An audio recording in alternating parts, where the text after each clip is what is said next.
If you're a new business owner, you've probably gotten shiny object syndrome, or SOS, whether or not you even realize it. Everyone goes through it, and it can give you analysis paralysis and stunt the growth of your business. So we want to avoid it as much as we can. In today's video, I'm going to dig into what SOS really is and how you can avoid it as a small business owner. Hi, I'm May Pak, and I help makers, artists, and designers make a living selling their handmade products online. Does this sound familiar to you? Your business is moving along, but you just don't quite feel satisfied, so you decide to jump into a new, more exciting project before you finish your current one. Or maybe you have a great new idea for a new business.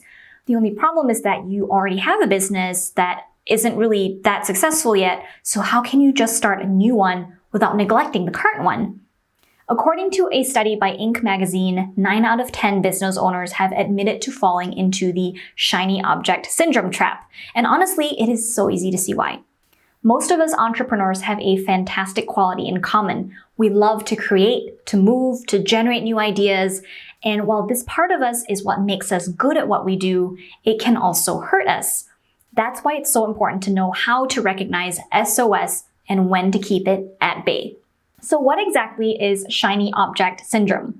It happens when we become distracted by something that seems exciting, fresh, and trendy, and we chase after it, ultimately neglecting important work that should be a priority. It's the same syndrome that drives a child to chase after a shiny new toy, but just to shove it to the side when they see another shinier object that they could be playing with on the other side of the room.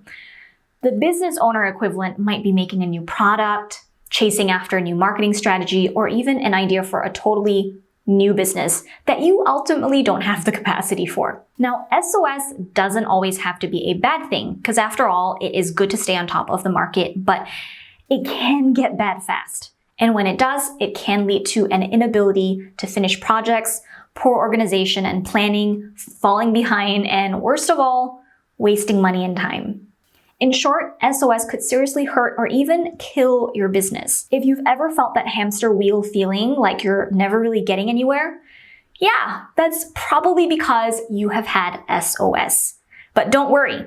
Once you learn how to recognize SOS for what it is, you can learn to steer clear from it altogether and keep your business right on track. It takes some practice, but with the right tools, you can become a master at ignoring even the shiniest distractions.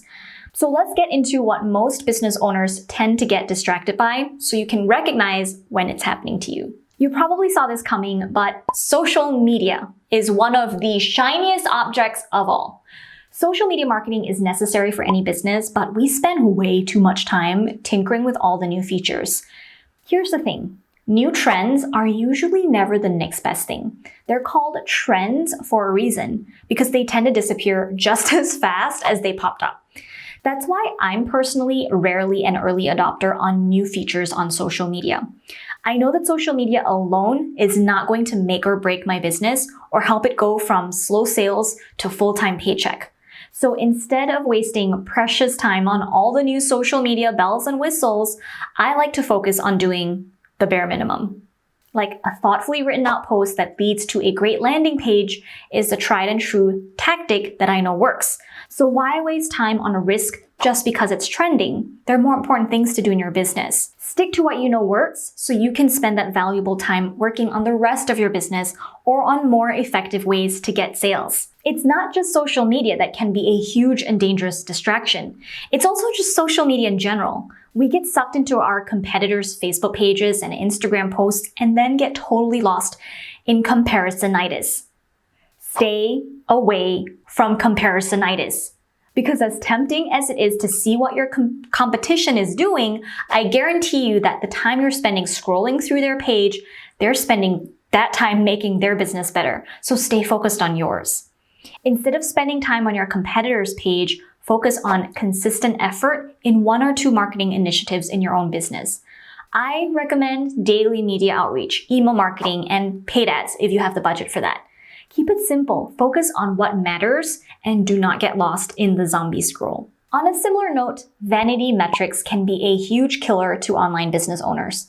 While we might want to base our business's worth on how many followers we have, our reach and engagement, they have no correlation with sales.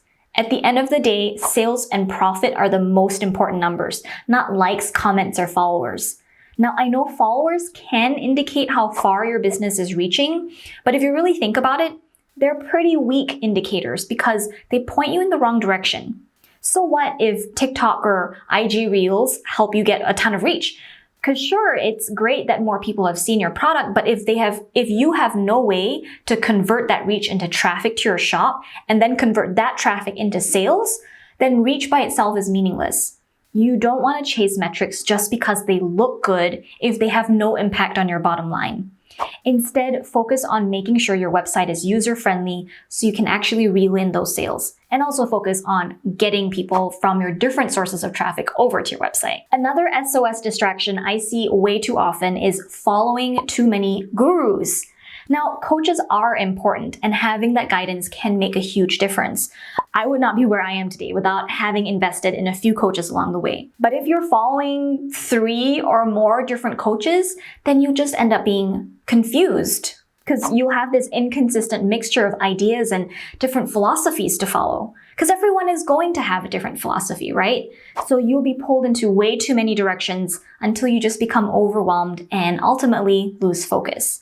Now, I'm not saying other gurus are all wrong and I'm right, because there are many ways to build a successful business. But when you invest in just one great coach, you can focus on the work that coach prescribes you instead of just getting lost in a large and tangled mixture of ideas and choices. The work you do with your coach needs to be consistent, deep, and focused. Otherwise, you won't get anywhere. You don't want to spread yourself too thin. That's never a recipe for success. If you've ever felt like you were on a hamster wheel with your business, it's exactly for this reason. It's because you're not being focused.